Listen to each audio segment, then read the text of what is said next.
Anybody? Go ahead, Senator.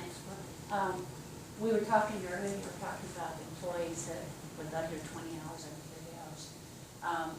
My understanding, or I believe, that city council gets all of these benefits. The city council is not full-time employees. Will they be taking or giving back, or is that going to be adjusted?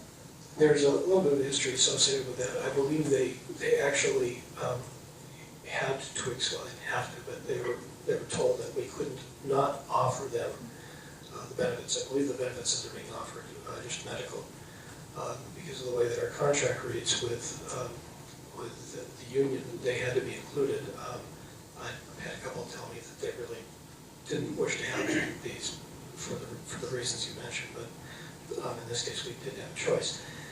In other municipalities where I've worked, we have offered health insurance to our elected officials. In those cases, they've either had to pay part or all of that. Here it's completely paid for, but not necessarily the desire of the council to have it that way. We've got a council member here if you want to address that, Rich, or no, that's it. That is the C benefit, and the council members are also a member of the PERS system, the C state of Nevada. So the C cities puts in 25.75% of our monster salary in there too. The monster salary being $10,000 a year. 10.5. Okay, all right. It's a pretty small monster. So,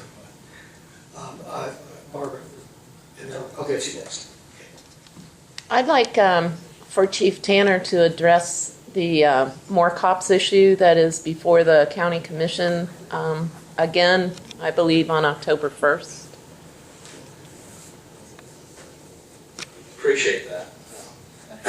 The more cops issue, that's why we're on ties today, and we don't like more ties. We're actually going down today to meet with 2 of the county commissioners, and we have a chiefs and sheriffs meeting to discuss it. We have that as one of our agenda items today. So it's still the same place it was last time I talked to you. Tell us where that is. And we're just going to talk again today and see if we can find another angle. But it's definitely a different opinion with the county commissioners, and so nothing's changed. I'm off for today, and the final vote's this next Tuesday at 10 a.m. So it'll be over next Tuesday. So I can't tell you anything new that I told you last month. We're just hoping and have our fingers crossed, and we'll see where it takes us today after we meet the county commissioners.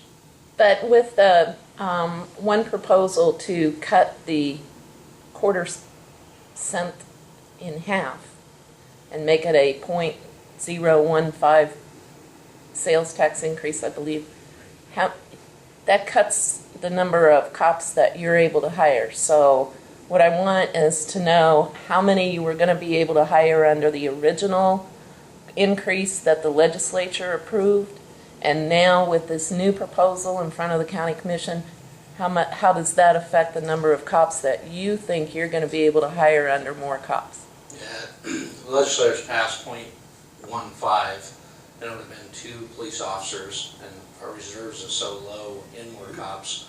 We actually elected to move a position through attrition when people leave, added more cops into our general budget this last year, and we didn't have enough funding left in more cops because revenues declined since 2008.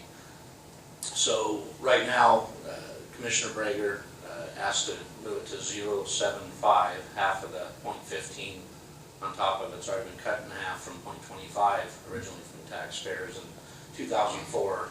So legislation cut to 0.15. Now she just asked for a new amendment is 0.075, and she was basically the 5th vote. So right now the new is 0.075, so give us 1 police officer. But something's better than nothing, and I'd be happy with that. So that's our stance right now. Okay, thanks. you've been very patient. I have a very naive question. In all the talks about employment, it gets down to the union. Are the unions mandated by state law? And will there ever be a time when we are not using unions for the employees? I'm not sure of a state mandate, but I know that other cities in the state also have bargaining units. There are some states where unions unions don't exist. I worked, That's where this is the first state I lived in where unions are controlling city governments. I worked in a city in western Colorado before I got the job here, and we didn't have unions. But I've also worked in other states, Washington and Florida, where unions were a part of the fabric of municipal government. And I believe they've been a part of the fabric of municipal government here for quite some time. I think this is actually a fairly big union state. But in terms of mandates from the NRS, I suspect so, but I honestly don't know. So the other half of the question of ever seeing not having unions control city governments and municipal governments. I think the unions are here to stay. I'd be very surprised if they went away. I think it involves collective bargaining. There's no mandate. People either vote for them or they don't. They certify you do or they don't. Yeah. There's no, the government can't quash them. That would be union busting. Okay, Mark, you're probably right. In any event, it's hard to imagine life here in municipal government without unions. As I mentioned, we have essentially 3 bargaining units: police, fire, and Teamsters. It just seems to eat up a lot of revenue.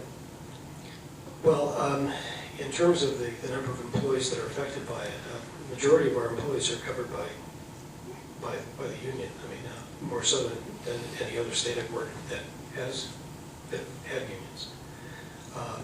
So again, it's hard to imagine life without collective bargaining in Nevada. I could say the same thing about Florida and Washington State. Both very strong union states.